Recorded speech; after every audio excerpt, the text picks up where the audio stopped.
ശ്രീമൻ സർക്കാർ, അയാൾ വെള്ളക്കാരുടെ ചാരനായിരുന്നു. ചാരനോ? അതെ ശ്രീമൻ സർക്കാർ. ഒരു ദിവസം ആ ദുഷ്ടനായ മാൻസൻ അയാൾക്കൊപ്പം സാക്ഷി പറയാൻ ശ്രീമൻ സർക്കാരിന്റെ സമക്ഷം കൊണ്ടുവന്നില്ലേ? ഈ സേവകന്റെ ദൃഷ്ടി അന്നു മുതൽക്ക് തന്നെ അയാളിലുണ്ട്. അതുപോലെ തന്നെ ഞാൻ പലതവണ ഈ നീചനായ ദ്രുപദിനെ കമ്മീഷണറിയിൽ പോകുന്നതായിട്ടും മാൻസന്റെ ബംഗ്ലാവിൽ പോകുന്നതായിട്ടും കണ്ടിട്ടുണ്ട്. ഇതിനർത്ഥം ഇവിടെ നടക്കുന്ന കാര്യങ്ങൾ മിസ്റ്റർ മാൻസൺ ശ്രദ്ധിക്കുന്നുണ്ടെന്നാണ്. ഇതല്പം കടന്നുപോയി. നാം ഇത് സഹിക്കില്ല. സഖാറാം. ശ്രീമൻ സർക്കാർ, ദ്രുപദിനെ ബന്ധനസ്ഥനാക്കണം. നിങ്ങൾ ഉടനെ കാൻപൂറിലേക്ക് പോകൂ. എന്നിട്ട് മോർലാൻഡ് സാഹിബിനെ കണ്ട് എന്റെ സന്ദേശം അറിയിക്കൂ. നാം അദ്ദേഹത്തെ കാണാൻ ആഗ്രഹിക്കുന്നുവെന്ന്. ശ്രീമൻ സർക്കാർ, മിസ്റ്റർ മോർലാൻഡ് ബിധൂരിലേക്ക് വരുന്നുണ്ട്. നാം ഇതിൽ നിന്ന് എന്താണ് മനസ്സിലാക്കേണ്ടത്? മിസ്റ്റർ മാൻസൺ ഇവിടെ ചാരവൃത്തി നടത്തുകയാണെന്നോ? No, no, sir. Your Majesty, ഇങ്ങനെ കുറ്റം ആരോപിക്കരുത്. എനിക്കൊന്നും മനസ്സിലാകുന്നില്ല. താങ്കൾ പറയുന്നത് എന്തെന്ന്? നിങ്ങൾ എന്താണ് ഉദ്ദേശിക്കുന്നത്? നാം കള്ളം പറയുകയാണെന്നാണോ മാൻസൺ? മിസ്റ്റർ മാൻസൺ, നമ്മുടെ കയ്യിൽ വ്യക്തമായ തെളിവുകളുണ്ട്.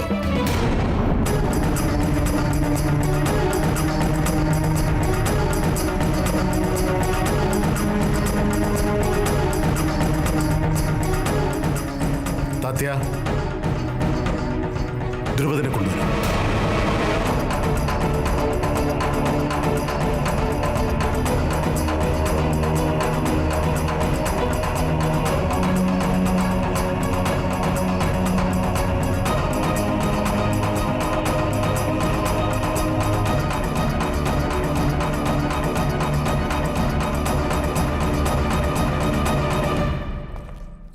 ദ്രുപദ്?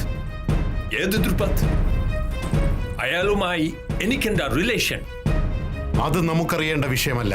പക്ഷെ അയാളെയും കൊണ്ട് ഈ സദസ്സിൽ നമ്മെ അപമാനിക്കാൻ വന്നിട്ടുണ്ട് താങ്കൾ. That was my mistake, Your Majesty. അയാൾ പറഞ്ഞത് സത്യമെന്ന് കരുതിയാണ് അയാൾ ഇവിടെ കൊണ്ടുവന്നത്. എന്താ ഒരു ഇന്ത്യക്കാരനെ ബ്രിട്ടീഷുകാർ വിശ്വസിക്കാൻ പാടില്ല എന്നുണ്ടോ? തീർച്ചയായും ചെയ്യണം മാൻസൺ സാഹിബ്. പക്ഷേ ഇങ്ങനെയുള്ളവർ കാരണമാണ് ഞങ്ങൾ ഭാരതീയർ എപ്പോഴും ചൂഷണം ചെയ്യപ്പെടുന്നത്.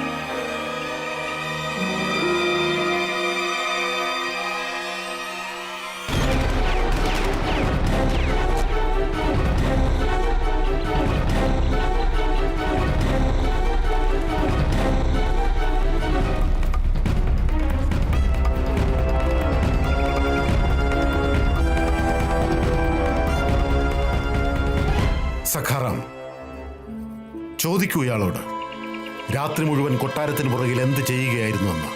ഉത്തരവ് ശ്രീമൻ സർക്കാർ. ദ്രുപദ്, മറുപടി പറയോ? മഹാരാജൻ, ഞാൻ വെറുതെ അവിടെ പേടിക്കേണ്ട ദ്രുപദ്. ഇത് ശ്രീമൻ സർക്കാരിന്റെ രാജസദസ്സാണ്. ഇവിടെ നിന്റെ ഈ മാൻസൺ സാബിന് നിന്നെ ഒന്നും തന്നെ പറയാനോ ചെയ്യാനോ കഴിയില്ല. ഞാനോ?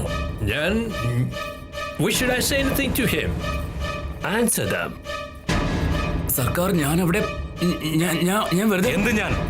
മഹാരാജൻ, ഞാൻ കൊട്ടാരത്തിന്റെ പുറകിൽ എന്ത് ചെയ്യാനാണ് നീ പോയത്? കാവൽ നിൽക്കുകയായിരുന്നു. അല്ലല്ല, അത് ഞാനവിടെ. കണ്ടോ മോർലാൻഡ് സാഹിബ്? ഇല്ല സർക്കാർ, ഞാൻ അവിടെ. എന്തിനാണ് ഞാനെന്ന് പറയുന്നത്? മിണ്ടരുത്. സൈനികരെ, കൊണ്ടുപോകൂ ഇയാളെ.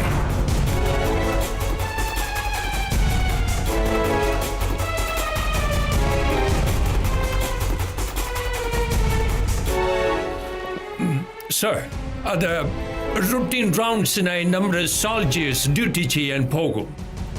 അപ്പോൾ ഏതെങ്കിലും സർജൻസ് ഇയാളിൽ നിന്നും ഹെൽപ്പ് ചോദിച്ചിട്ടുണ്ടാകാം.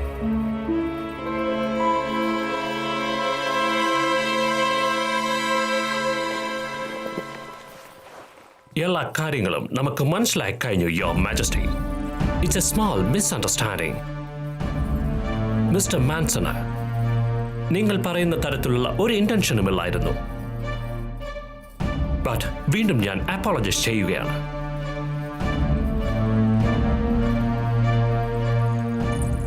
ആൻഡ് ഇമ്മീഡിയറ്റ്ലി ബിദൂറിൽ നിന്നും കർഫ്യൂ പിൻവലിക്കുന്നതായിരിക്കും.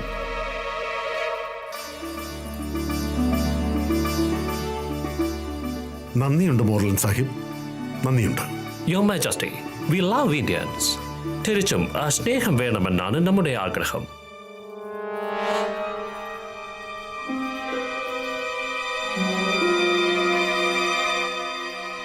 രക്തം.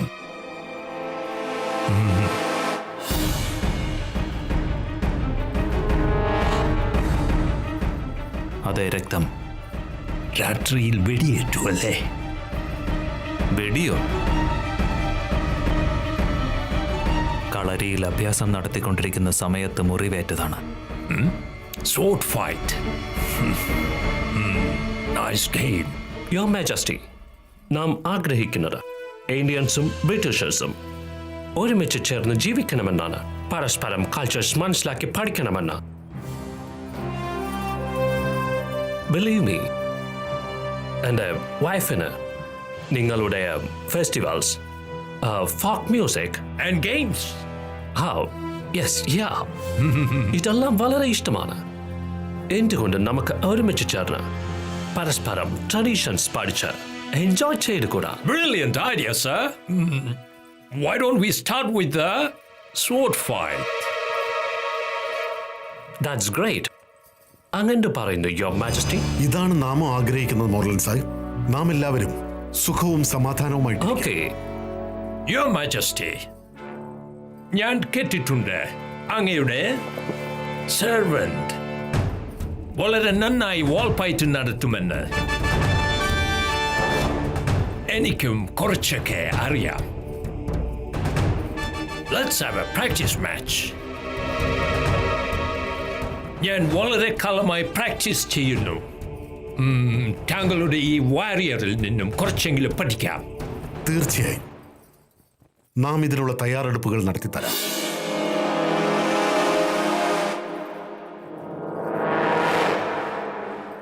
യുവർ മാജസ്റ്റി, ഇനി നമ്മളെ പോകാൻ അനുവദിച്ചാലും.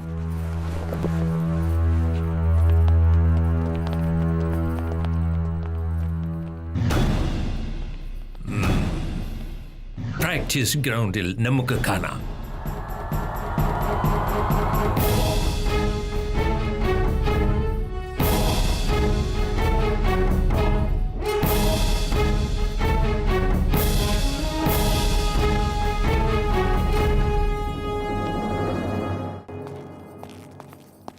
വരൂ മോറപ്പന്ത്, കാശിയിൽ നിന്ന് എത്തിയോ? ശ്രീമന്ത് സർക്കാർ, എനിക്കൊരു ശുഭവാർത്ത അറിയിക്കാനുണ്ട്.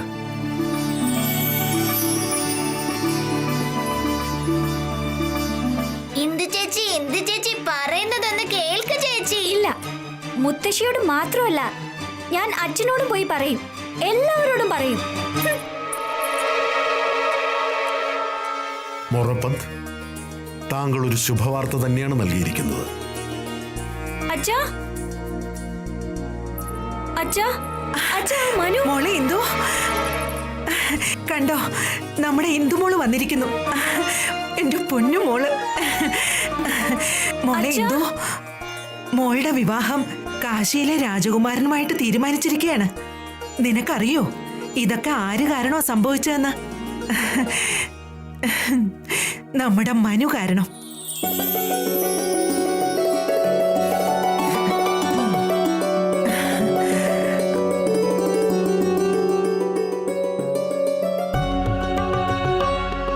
മോളെ മനു, നീ വീണ്ടും തെളിയിച്ചിരിക്കുകയാണ് മറ്റുള്ളവർക്ക് വേണ്ടി നീ നിന്റെ ഭാവിയെക്കുറിച്ച് പോലും ചിന്തിക്കുന്നില്ല എന്ന്.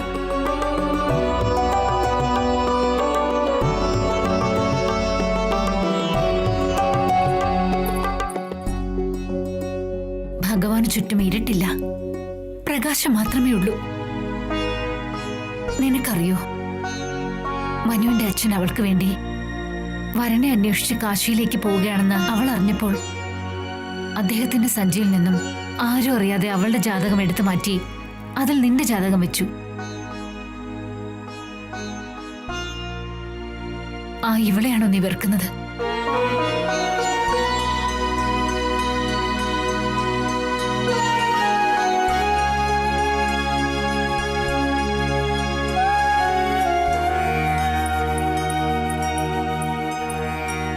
ശ്രീമൻ സർക്കാർ, വിശ്വസിച്ചാലും എനിക്ക് അപ്പോഴാണ് മനസ്സിലായത് ആ ജ്യോതിഷാചാര്യ ശ്രേഷ്ഠൻ ജാതകം കാശിരാജാവിന്റെ കൈകളിൽ ഏൽപ്പിച്ചിട്ട് പറഞ്ഞു, ഇന്ദുമോളുടെ ജാതകത്തിലെ എല്ലാ ഗ്രഹങ്ങളും രാജകുമാരന്റെ 7ാം ഭാവവുമായി ചേരുന്നുണ്ടെന്ന്. ഞാൻ ആശ്ചര്യപ്പെട്ടു പോയി. കാരണം ഞാൻ മനുവിന്റെ ജാതകമല്ലേ കൊണ്ടുപോയത്. പിന്നെ എങ്ങനെ? അതേ മൊറോപ്പന്ത്, നമ്മുടെ മനു ഇന്ദുവിന് വേണ്ടി ചെയ്ത കാര്യങ്ങളൊക്കെ. വാഹിനി സാഹിബ്, നമ്മുടെ മകൾ ഇന്ന് വരെ ചെയ്തിട്ടുള്ളതൊക്കെ മറ്റുള്ളവർക്ക് വേണ്ടിയാണ്.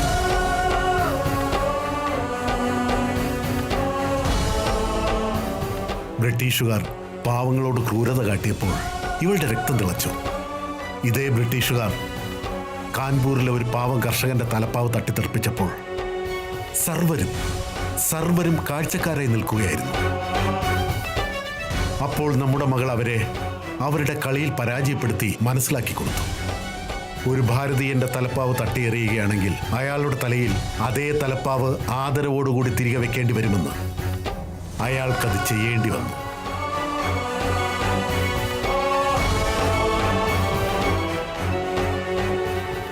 ശ്രീമൻ സർക്കാർ,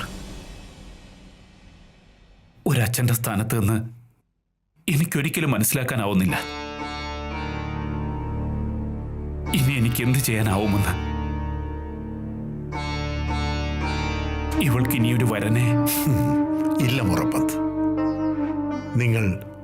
നിങ്ങളെ കാര്യം എനിക്ക് വിട്ടേക്കൂ. വരൂ മോളെ.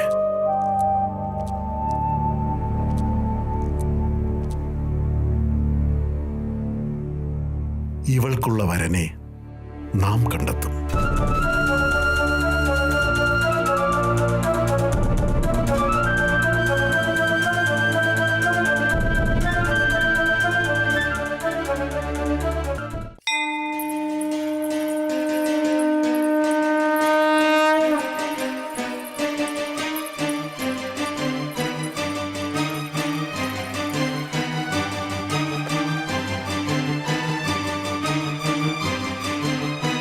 മണികർണിക, നിനക്കറിയോ, മനുവിന്റെ അച്ഛൻ അവൾക്ക് വേണ്ടി വരനെ അന്വേഷിച്ച് കാശിയിലേക്ക് പോവുകയാണെന്ന് അവൾ അറിഞ്ഞപ്പോൾ അദ്ദേഹത്തിന്റെ സഞ്ചിയിൽ നിന്നും ആരും അറിയാതെ അവളുടെ ജാതകം എടുത്തു മാറ്റി അതിൽ നിന്റെ ജാതകം വെച്ചു.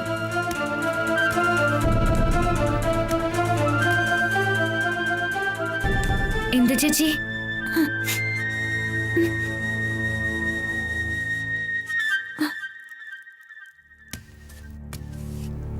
എനിക്കറിയാം ചേച്ചിക്ക് എന്നോട് നല്ല ദേഷ്യമുണ്ടെന്ന്. ചേച്ചിയുടെ വിവാഹം തീരുമാനിച്ചിരിക്കുകയാണ്. എന്താ എന്റെ ആശംസകൾ സ്വീകരിക്കില്ലേ?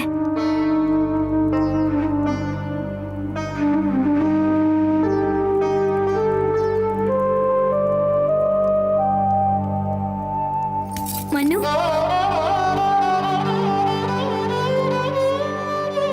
ഞാൻ നിന്നെ ഇത്രയും അധികം വെറുത്തിട്ടും നീ എനിക്ക് വേണ്ടി നിന്റെ ജാതകം. ഇല്ല ഇല്ല എന്റെ ചേച്ചി, ചേച്ചിക്ക് എന്നെ അതിന് വെറുക്കാൻ കഴിയില്ലല്ലോ. വെറുത്തിട്ടുണ്ട്, ഒരുപാട് വെറുത്തിട്ടുണ്ട്. ഇല്ല എന്തു ചേച്ചി, എന്റെ അച്ഛൻ പറയാറുണ്ട്, സ്നേഹത്തിന്റെയും വെറുപ്പിന്റെയും ഇടയിൽ ഒരു നേർത്ത നൂലുണ്ട്. അതൊറ്റ നിമിഷം കൊണ്ട് പൊട്ടിപ്പോവും. പക്ഷെ പൊട്ടിക്കഴിഞ്ഞാലോ സ്നേഹം മാത്രം നിലനിൽക്കും. സ്നേഹം മാത്രം.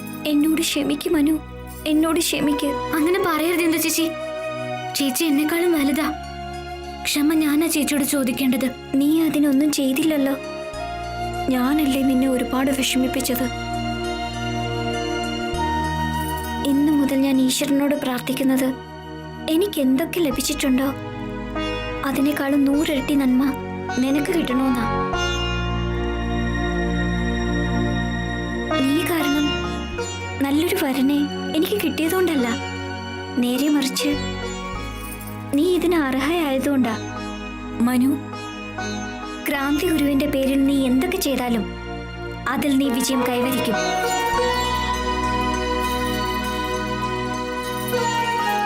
എപ്പോഴും നിന്റെ ഈ ഇന്ദു ചേച്ചി നിന്റെ ഒപ്പം ഉണ്ടാവും.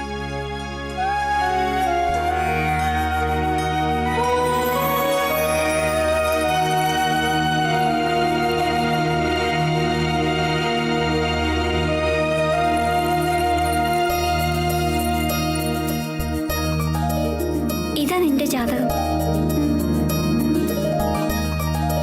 ഞാൻ ഈ ജാതകം കൊണ്ട് എന്ത് ചെയ്യാനാ? മഹാരാജൻ, ദയവ് ചെയ്ത് ഈ ജാതകത്തിലേക്കൊന്ന് നോക്കിയാലോ? താങ്കൾ ഇത് എനിക്ക് കാണിച്ചു തരുന്നത് എന്തിനാണ് പണ്ഡിറ്റ്ജി? ഞാനിതുകൊണ്ട് എന്ത് ചെയ്യാനാണ്? മഹാരാജൻ, ഇത് ഒരു സാധാരണ ജാതകമല്ല. അത്ഭുതകരമായ ഗ്രഹങ്ങളുടെ ചർച്ചയുണ്ട് ഈ ജാതകത്തിൽ. മഹാരാജൻ, 7ാം ഭാവത്തിലെ എല്ലാ ഗ്രഹങ്ങളും പൂർണ്ണമായും യൗവനാവസ്ഥയിൽ ഈ ജാതകത്തിൽ ശോഭിക്കുന്നുണ്ട്. താത്യാധീക്ഷത്ത് അങ്ങ് പണ്ഡിതൻ മനസ്സിലാക്കി കൊടുക്കൂ. എനിക്ക് ഒരു ജാതകത്തിലും ഒരു ഗ്രഹത്തിലും ഒന്നും വിശ്വാസമില്ല എന്ന്.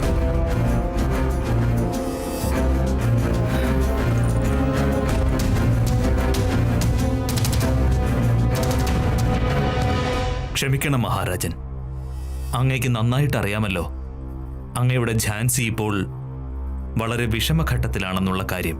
നരസിംഹറാവു, ഈ ഗംഗാധർ റാവു എല്ലാ പ്രശ്നങ്ങളെയും നേരിടാൻ ക്ഷമയില്ലാത്തവനായിരുന്നുവെങ്കിൽ ഇന്ന് ഈ ഝാൻസിയുടെ സിംഹാസനത്തിൽ എനിക്ക് പകരം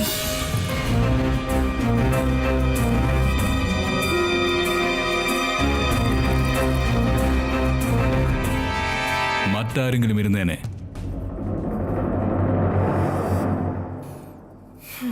താങ്കളുടെ യോഗ്യതയിൽ ആർക്കും തന്നെ ഒരു സംശയവുമില്ല. പക്ഷേ സത്താരയിലെ തെളിവുകളെല്ലാം തന്നെ താങ്കളുടെ പക്കൽ വ്യക്തമായിട്ടുണ്ട്. എപ്രകാരമാണോ അനന്തരാവകാശി ഇല്ല എന്ന ചതിയിലൂടെ ആ ദുഷ്ട വെള്ളക്കാർ അവരിൽ നിന്നും സത്താരെ തട്ടിയെടുത്തതെന്ന്. ആ വെള്ളക്കാർ ഇപ്പോഴും ചിന്തിക്കുന്നത് ഇങ്ങനെയാണ്: മഹാരാജാവ് നാട്യശാലയിൽ വളരെ തിരക്കിലാണ്, അപ്പോൾ അനന്തരാവകാശി എന്ന മഹത്വപൂർണമായ അവകാശത്തിൽ ശ്രദ്ധിക്കാൻ അദ്ദേഹത്തിന് സമയമില്ല എന്ന്. അതുകൊണ്ട് ഝാൻസി അവരുടേതായി മാറുമെന്ന്. മഹാരാജൻ, ഇന്ന് മഹാറാണി ജാനകിബായി പറഞ്ഞ കാര്യങ്ങളെല്ലാം സത്യമാണ്. വിശ്വസ്തരായ ചാരന്മാർ സൂചന നൽകിയിരിക്കുകയാണ്. മഹാരാജാവ് വിവാഹം കഴിക്കില്ല എന്ന് ബ്രിട്ടീഷുകാർ ആശ്വസിച്ചിരിക്കുകയാണ്. ഇപ്പോൾ എന്റെ ഹൃദയമെടുപ്പ് പോലും ബ്രിട്ടീഷുകാർ എനിക്ക് മുമ്പേ കേൾക്കുന്നു. നാം വിവാഹത്തിനെതിരല്ല, പക്ഷെ ഒരു യോഗ്യയായ കന്യകയെ ലഭിക്കണം.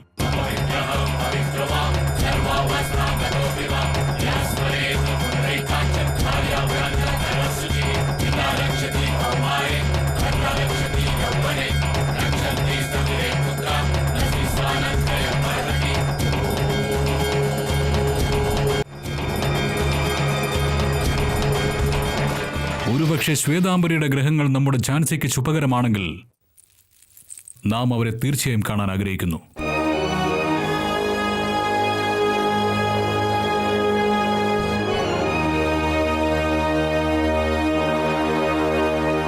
മഹാരാജാവ് വിജയിക്കട്ടെ. രാജകുമാരി ശ്വേതാംബര കൊട്ടാരത്തിലേക്ക് എഴുന്നള്ളിയിരിക്കുകയാണ്.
നാം അന്വേഷിക്കുന്നത് നിങ്ങൾ കൈവശപ്പെടുത്തിയിരിക്കുകയാണല്ലോ.